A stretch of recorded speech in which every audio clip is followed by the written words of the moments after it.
Assalamu alaikum friends. Today I will discuss how to change your default browser in Windows 10.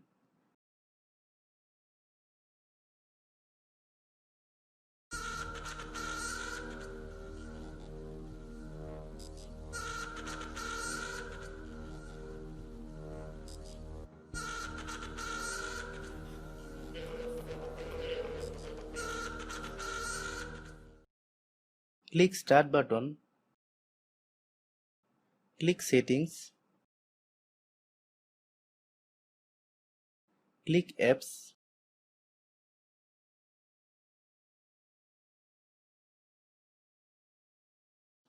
select Default Apps, click the Microsoft EDG icon under the web browser,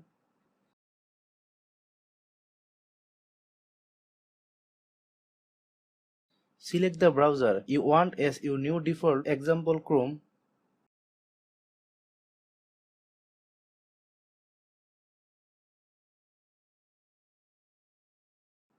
Thanks for watching.